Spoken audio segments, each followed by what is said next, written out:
What if the future CEO, entrepreneur, scientist, or even a community changemaker is already sitting right there at your dinner table?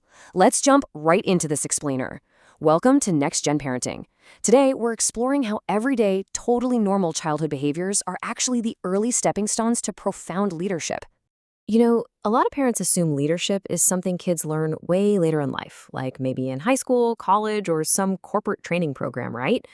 But child psychology tells a completely different story. It actually starts showing up much earlier than we realize, often hiding right in plain sight during daily routines, playtime disputes, and those endless streams of questions. So today, we are going to explore 10 distinct signs that you might be raising a future changemaker. And spoiler alert, these signs, they are about being the loudest kid on the playground. Instead, they are subtle, powerful indicators of emotional intelligence and vision. We'll look at the research together and pull out some really practical ways you can nurture these traits starting today.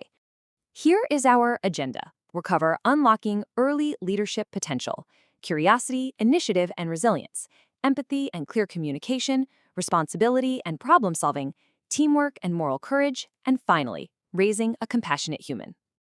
Section 1. Unlocking early leadership potential, recognizing the traits hidden in plain sight. Now, it's incredibly easy to mistake a child's strong will for mere stubbornness or defiance. I mean, we've all been there. A lot of parents get frustrated by these behaviors, but a slight shift in perspective can completely reframe them. Look at this distinction from psychoanalyst Dr. Lori Hallman. We so often confuse bossiness with leadership.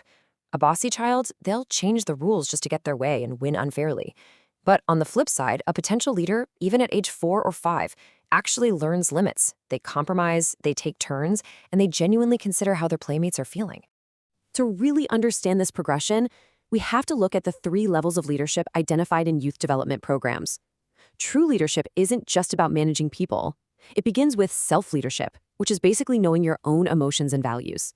Then, it expands to leadership with others through empathy and collaboration. And finally, it reaches leadership in community, where a child actually takes positive action toward a shared goal. Moving on to Section 2, curiosity, initiative, and resilience, the inner leader. So a child's internal drive is the absolute foundation of their future success.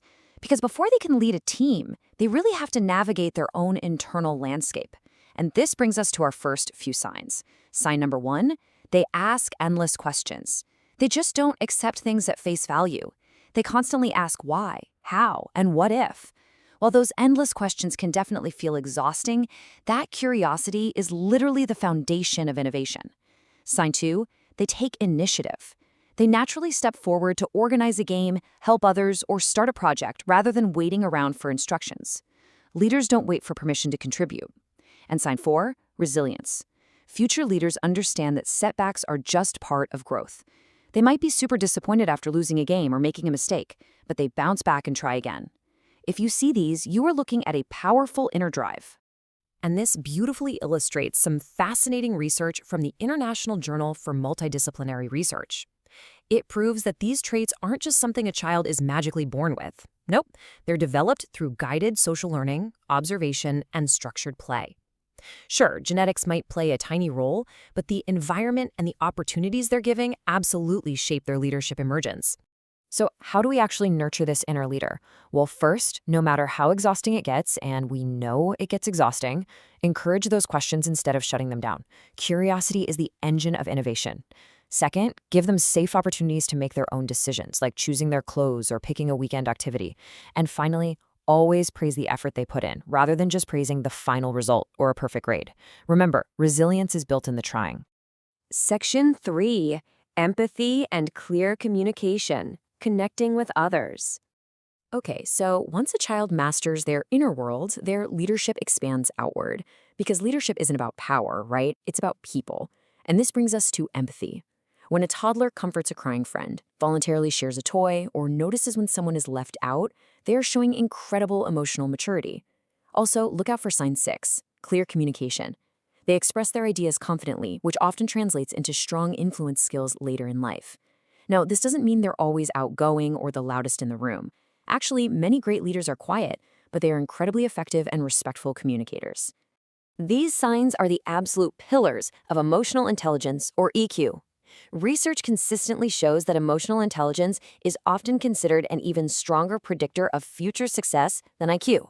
Why? Well, because a high EQ allows leaders to effectively manage conflicts, adapt to completely new situations, and build really strong, trusting teams.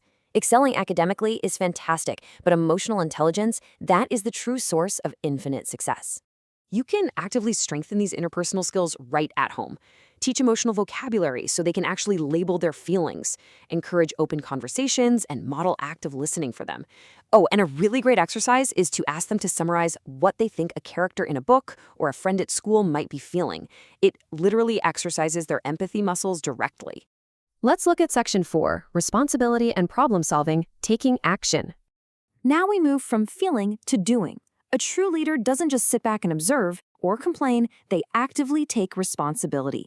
Sign 5 is accepting that responsibility. When something goes wrong, it takes immense courage for a child to look at you and say, "I made a mistake," instead of just blaming someone else. Real leaders take ownership. Sign 7 is problem solving. When faced with a challenge, instead of shutting down and saying, "I can't," they shift to an analytical mindset and ask, "How can I?" That little shift, it's a massive indicator of accountability. To cultivate this action-oriented mindset, you really need to create a home environment where honesty feels completely safe, even when they mess up. When they come to you with a problem, resist the urge to immediately fix it for them. I know it's hard. Instead, empower their independence by just asking, "What do you think we should do?" Guide them to brainstorm their own creative solutions. Section 5. Teamwork and Moral Courage, the Bigger Picture. As children grow older, their influence naturally expands into their schools and communities. And that brings us to our final 3 signs. Sign 8, they stand up for what's right.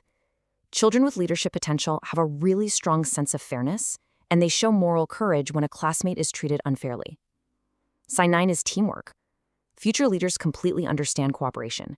They know how to share ideas, listen, and compromise in a group setting. And sign 10, which is perhaps the most important trait of all, they genuinely believe their actions matter. They don't see themselves as powerless. They truly believe they can learn, grow, and create positive change in the world. And how we prioritize these skills really matters. This chart highlights a fascinating study published in Higher Education Studies focused on early childhood leadership.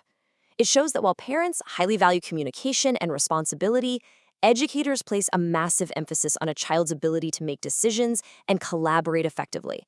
It just proves that a balanced partnership between home and school is absolutely vital for unlocking a child's full leadership potential. You can foster this larger sense of moral courage and teamwork by getting them involved in collaborative activities. Think team sports or community volunteering. But most importantly, teach values through your own daily actions. Kids are incredibly keen observers. When they see you demonstrating high integrity and working well with others, they're going to naturally mirror that exact behavior. Section 6. Raising a Compassionate Human. What parents should remember. As we wrap up this explainer, let's recalibrate what we're actually aiming for here. The word leader carries so much baggage in our culture, doesn't it? There are all these myths about leadership, that it's about being the loudest in the room, getting absolutely perfect grades, or being the most popular kid in class. But the truth, completely backed by psychology, is that true leadership is rooted in deep character, responsibility, empathy, unshakable resilience, and strong integrity. And the best part? Every single child has the capacity to develop these qualities. If your child shows some of these signs, that is wonderful. If they don't show all of them yet, you know what? That is perfectly okay too. Leadership isn't something children are just born with. It's cultivated through your daily guidance, shared experiences, and constant encouragement. The goal isn't to raise a boss. The goal is to raise a confident, capable, and compassionate human being, because that is what true leadership looks like. So I want to leave you with this thought. Which of these 10 leadership traits do you see most often in your child? And how will you nurture it at the dinner table tonight? Let us know in the comments below. If you found this explainer helpful, don't forget to like, subscribe, and share it with other parents. Welcome to the Next Gen Parenting family. Together, let's raise the next generation